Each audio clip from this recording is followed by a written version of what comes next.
สวัสดีครับมื้อนี้หมารวยพามาตามในทางของปู่เสียนะครับเพิ่นให้ชุดเต็มนะครับในงวดนี้เพิ่นว่าชุดเต็มเพิ่นบ่พลาดนะครับส่วนใหญ่เป็นว่าพลาดเลยเนาะงวดนี้ก็เลยยังปันช่องหมารวยลองเบิ่งสำหรับชุดเต็มของหลวงปู่เสียเพื่อนบ้านฟังเล่าลองไปติดตามนะครับว่าเลขชุดเต็มเพิ่นให้มาตัวใดไปรับชมกันเลยครับเขามาบอกด้วยคำว่าหลวงตาปล่อยคือเคยปล่อยสองอื่นนี่แหละหรือว่าปล่อยหมดเลยแล้วผู้เขานำนะ โอ้ครับลอง ตาม เนาะ รู้ไปแม่เฒ่าก็เสียเมื่อคืนแม่เฒ่าทวด โอ้ครับ ก็ไปมาทำงานแม่เฒ่าไปงานพระต่อนี่ ครับผม แม่เฒ่าก็อายุละ12 ปีนี่เดี๋ยวเมื่อคืนเอง เป็นเลขเพื่อนบ้านเนาะปู่ เหล็กเล่า เลขแล้วเนาะเป็นอันชุดเตรียมบ่ปู่บัดนี่ ชุดเต็มไปเลย12 หางมันจะบ่หลุด ครับผม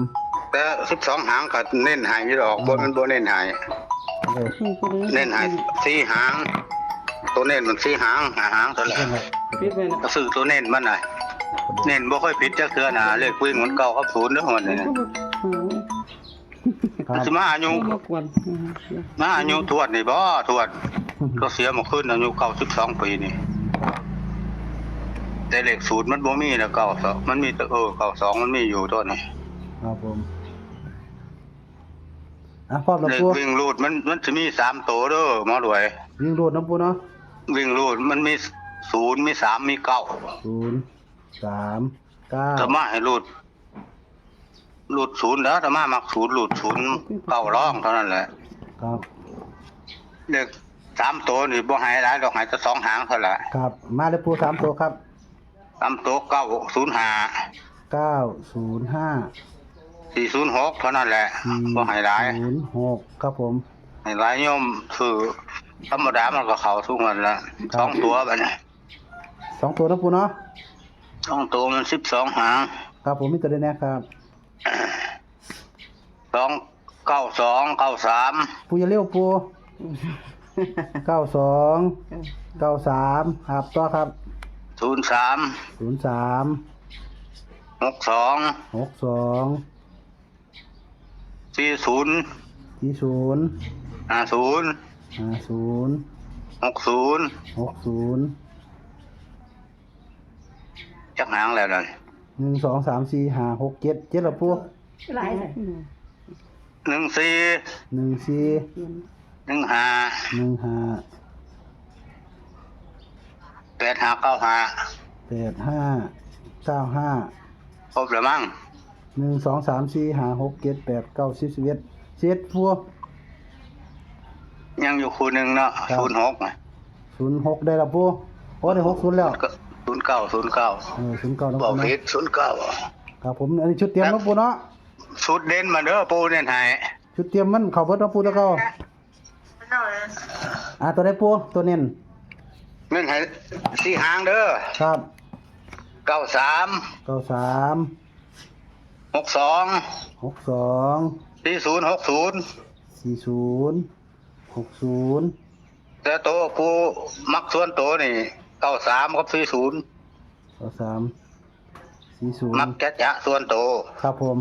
บนล่างเด้อโยม ครับผมบ่เป็น เท่านั้นล่ะเพราะว่าปูบ่ว่าง ครับ ปูสิได้ออกเดินทางพุ่น2 ทุ่ม อืม เขาจุด2 ทุ่มพุ่นจังสิได้หลบ ครับผม เป็นเลขชุดเตรียมนะปู่เนาะเดี๋ยวขอทวนนะปู่ อ่า ก็สิมีปู่ให้วิ่งโลดเนาะ039นะครับมี3ตัวนะปู่เนาะ905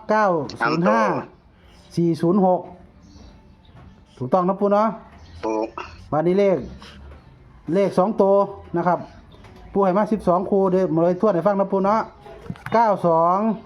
93 03 62 40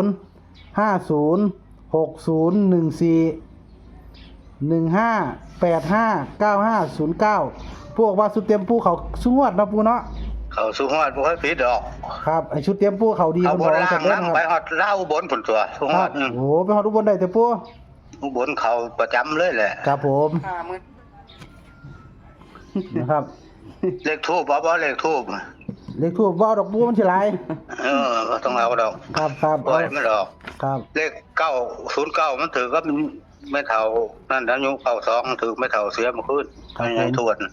ฝากเรียก อายุ92ปี โอ้เก้าที่สองเพิ่นได้มากเลขทวดก็เอาเนาะ มันถือกับเลขสูตรพอดีเลย โอ้เอาหรือจะเอาปูเลขทูบ เลขทูบบ่ต้องเอาดอก เอาบอกก็บอกปู เอาไปมันถือเลขไม่ใช่ไพ่ เด้ครับ แต่มัน02นึงเลขทูบจุดไว้ ครับผม มันจะออกเลขไม่ใช่ไพ่เด้อแต่มาเบิ่งโยมประจำเด้บ่ค่อยขาดเด้ ครับทูบ021บ่ปู 021บ่ลงไว้ก็ลงแล้วแต่โยมดอก ทูบครับปูก็ทูบได้ว่าแล้วก็เอาโลดเนาะ021 ว่าบ่อยากให้มันถือเลขไม่ใช่ไพ่ โอ้ครับเอาไปครับปูก็ถือกันได้ ไม่ใช่ เนาะ ไพ่21ไม่ใช่ไพ่เราคิวแต่ใด ครับครับให้โชคให้มานนำ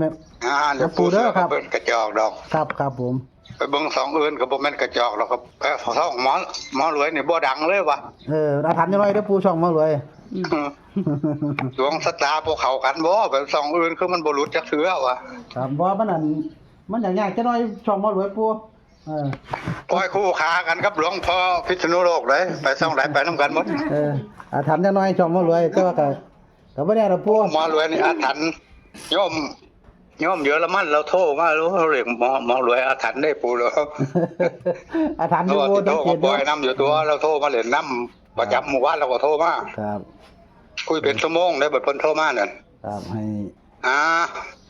แอดซี่เบิ่งก็กดไลค์กดแชร์ให้โยมพ่อโยมแม่เด้อ ครับผม ให้บุญ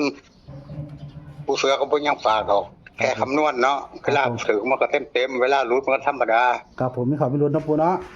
เรียกคำนวณเด้อเบิ่งเลยบ่ต้องซีเรียสมันดอก ครับผมสำหรับปูขอให้โชคให้มานนะปูเด้อครับมื้อนี้ หัดใจกับพานเท่านั้นแหละ ครับผมครับ สาธุเฮงๆปังๆเด้อหมอรวย ครับกราบนมัสการครับ ตุ่มกับฮู้ดอก ตามนี้เด้อนะครับสำหรับในทางของปูเสียนะครับ วิ่งรูด